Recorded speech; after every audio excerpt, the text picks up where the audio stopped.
नाज़रीन, आज की सबसे बड़ी खबर वो ये है कि कुछ मामलात तय हो गए हैं और चेयरमैन पाकिस्तान तहरीक-ए-इंसाफ इमरान खान वो बहुत जल्द आपको जेल से बाहर दिखाई देंगे। जी हाँ नाज़रीन, बिल्कुल आप में से मेरा ख्याल है कि कोई 80% पाकिस्तानी ऐसे हैं, कोई 20% लोगों को छोड़ के ज़ाहिर सी बात है नून लीग और पीपल्स पार्टी को भी तो वो 20% लोगों ने वोट दिए हैं ना, तो वो 20% को छोड़ के 80% पाकिस्तानियों के लिए ये खुशखबरी है कि इमरान खान की बेल ये एक्सपेक्टेड है कि आरिफ अलवी साहब ने इनकार कर दिया है ऐसे इजलास बुलाने का। ये एक प्रेशर था जो कि पीटीआई की तरफ से बिल्ड किया गया है। फिर 8 फरवरी के जो वोट्स पड़े इमरान खान के, वो भी एक प्रेशर था। फिर तीसरा प्रेशर वो इमरान खान की अपनी तरफ से था कि इमरान खान को बारहा बहुत सी प्रपोजल्स दिए गए हैं, ऑप्शंस दिए गए हैं। इवन के पाकिस्तान पीपल्स पार्टी ने यह भी बताया था कि इमरान खान को मरकज़ में हुकूमत बनाने की भी ऑप्शन दी गई थी, लेकिन चूंकि इमरान खान डटे हुए हैं तो इमरान खान के लिए ये जो डटा रहना है ये काम कर गया है। और आपको ये मैं बड़ी खबर दे रहा हूँ कि 29 को गवर्नमेंट ऑफ पाकिस्तान यानी कि जो अपकमिंग गवर्नमेंट है उन्होंने इजलास बुलाने का ऐलान किया है। और जो स्पीकर थे राजा परवेज़ अशरफ साहब वो इजलास बुलाएंगे कौमी असम्बली का। तो 29 को उन्होंने इजलास बुलाना है। यकम तक वो स्पीकर और डिप्टी स्पीकर का इंतखाब हो जाएगा, 2 तारीख को वज़ीर-ए-आज़म बनेंगे और 3 तारीख तक ये प्रोसेस सारा कंप्लीट हो जाएगा। और इसके बाद ज़री सी बात है, आपको ये मालूम ही होगा कि जो चोरी डाका करना था वो तो हो चुका है। अब उसके बाद अब तो माल को समेटना ही है ना, तो वो माल समेटने की आपको पता है तैयारी की जा रही है। एक तरफ पाकिस्तान मुस्लिम लीग नून के बारे में ये कहा जा रहा है कि 90 सीटें, फैसल वावडा ने कहा, मोहतरमा मरियम नवाज साहिबा का नाम लेके, फैसल वावडा, जी आपको पता है फैसल वावडा साहब किसके रिप्रेजेंटेटिव हैं। उन्होंने कहा मरियम नवाज साहिबा को कि 90 सीटों के साथ आप वज़ीर आला पंजाब बनी हैं, ये जो आप एक्शंस दिखा रही हैं, बुज़दार 2 बनने की कोशिश कर रही हैं, अगर आपका भेद खुल गया और 90 सीटों वाला, तो ये मामला कहाँ जाएगा।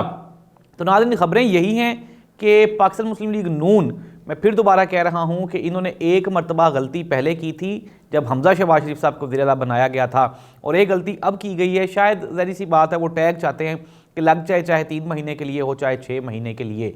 तो ये फैसल वावडा की तरफ से एक बड़ा बयान है, उन्होंने कहा कि 90 सीटों के साथ आपको वज़ीर आला पंजाब लगाया गया है। आज की एक और हॉट जो बड़ी खबर है वो ये है कि मुस्तफ़ा कमाल साहब, जी हाँ, जो कि MQM पाकिस्तान के एक सीनियर रहनुमा हैं, उन्होंने कहा कि जब हम लोग इजलास के लिए गए बातचीत करने के लिए मुस्लिम लीग नून और पीपल्स पार्टी के साथ, जब हम एंटर हुए तो हमें ऐसा महसूस हुआ कि हमारा मैंडेट 100% जाली है और चूंकि मुस्लिम लीग नून और पीपल्स पार्टी उनका 70-80% जाली है। यानी कि नाज़रीन, ये भी आज की एक बड़ी ब्रेकिंग न्यूज़ थी कि मुस्तफ़ा कमाल की ये ऑडियो लीक हुई है और उसमें वो बातचीत कर रहे हैं मैंडेट के जाली होने की। तो नाज़रीन, आप ये बात जहन में रख लें कि ये जो जाली इलेक्शंस हो गए हैं, अब ज़री सी बात है, मैं नहीं कह रहा इसको जाली, मेरे समेत तमाम पाकिस्तान का मीडिया इसको जाली इलेक्शंस कह रहा है, इंटरनेशनल मीडिया इसको जाली कह रहा है। पाकिस्तान के अंदर से आवाज़ें आ रही हैं, पाकिस्तान पीपल्स पार्टी और नून लीग की सीनियर क़यादत भी इस बात पर मुत्तफिक है कि ये इलेक्शंस जाली हैं। अब कितने % जाली हैं उसके ऊपर डिबेट्स हो रही हैं। कुछ लोग कहते हैं 60%, कुछ 50%, कुछ 70%, कुछ 80%। और MQM बेचारों का तो उन्होंने कहा है कि जी आपका तो 100% मैंडेट जाली है। और MQM के बारे में आपको पता भी है। नाज़रीन, मैं पहले भी कह चुका हूँ, अब भी कह रहा हूँ, ये जो सारे मामलात किए जा रहे हैं ये आप बिल्कुल, हमने गुज़श्ता 2 साल, इमरान खान की 2021 में गवर्नमेंट ख़त्म हुई, 21 से लेकर ये 24 के इलेक्शंस तक अप्रॉक्सीमेटली कुछ 2 साल का अरसा बनता है।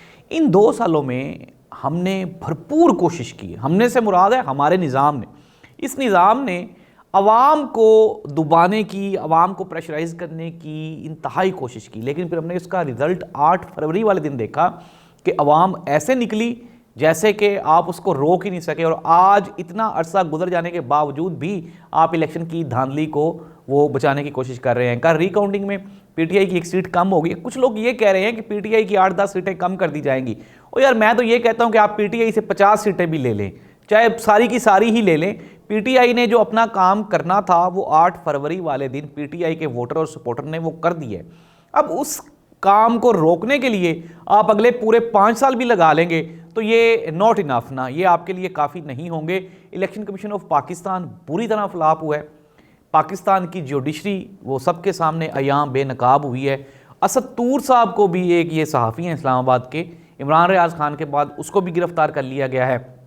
तो ये हमारी जो अचीवमेंट्स हैं, ये हमारी इलेक्शन की जालसाजी को छुपाने के लिए 2 सहाफ़ियों को अरेस्ट कर लिया गया है, असद तूर को और इससे पहले इमरान रियाज खान को।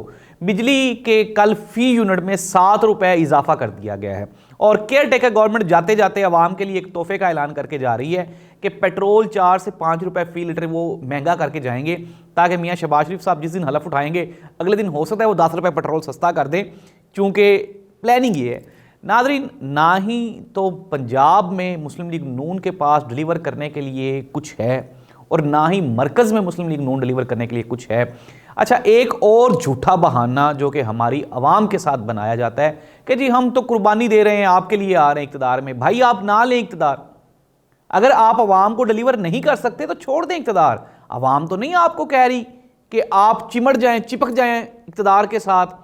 पाकिस्तान पीपल्स पार्टी भी झूठ बोल रही है और मुस्लिम लीग नून भी झूठ बोल रही है कि जी हम आवाम के फ़ायदे के लिए इक़्तिदार ले रहे हैं। भाईजान, आवाम को आपके इक़्तिदार से कोई सरोकार नहीं।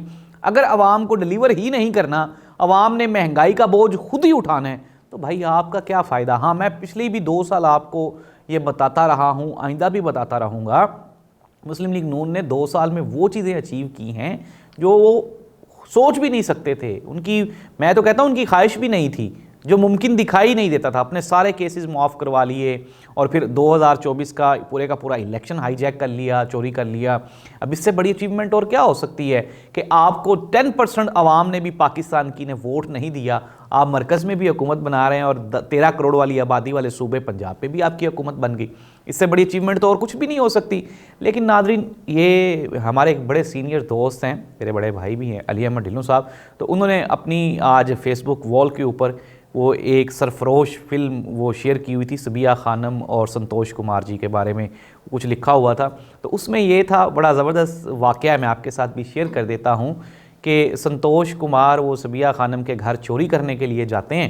तो चोरी करते करते ना तो उनको वहाँ पे अज़ान आ जाती है फजर की ना, तो वो चोरी छोड़ के तो नमाज़ पढ़ना शुरू कर देते हैं।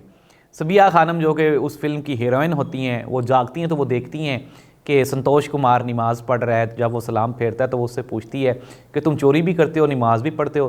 तो उसने कहा कि चोरी मेरा शोबा है, मेरा प्रोफेशन है और नमाज मुझ पे फ़र्ज़ है, तो मैं दोनों चीज़ों को साथ साथ करता हूँ। तो नाज़रीन, बड़ी ज़बरदस्त इस चीज़ के ऊपर डिबेट आजकल चल रही है कि चोरी शोबा है और नमाज फ़र्ज़ है।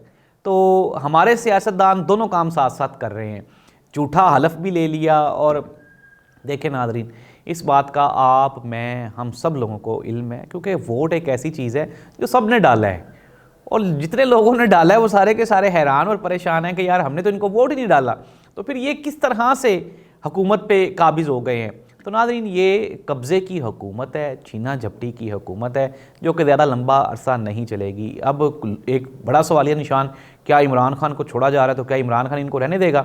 तो ज़ाहिर सी बात है, सिंपल सी बात है, पीटीआई अभी अपने मसाइल में उलझी हुई है। सबसे पहले इंट्रा पार्टी इलेक्शंस होने हैं, केपीके में गवर्नमेंट बननी है, फिर उसके बाद इमरान खान के केसेस हैं। जिस दिन ये सारे मामला ठीक हो गए, मैं आपको पूरी गारंटी के साथ, ये मैं वो वाहिद साफ़ी हूँ जिसने 2 साल आपको सच्ची खबरें दी, इतलात नहीं दी, इन्फॉर्मेशन नहीं दी, एजेंडा नहीं फैलाए। हमने आपको सच बताया कि जो होने वाला था। मैं फिर दोबारा आपको खबर और इन्फॉर्मेशन में या फिर साजिश में, प्लानिंग में फ़र्क बता दूं। खबर वो होती है जो एक्चुअल होती है, और साजिश या झूठी खबर को आपने सच बना लेना, मिस इन्फॉर्मेशन को आपने सच बना लेना, इसको खबर नहीं कहते, इसको एजेंडे पे काम करना कहते हैं। हमने आपको खबरें दी, लोगों ने आपको एजेंडे सच साबित करके दिखाए। हमने बताया था नवाज शरीफ साहब वज़ीर-ए-आज़म नहीं बनेंगे, हमने कहा था पीटीआई इलेक्शन जीतेगी, पीटीआई इलेक्शन जीती है।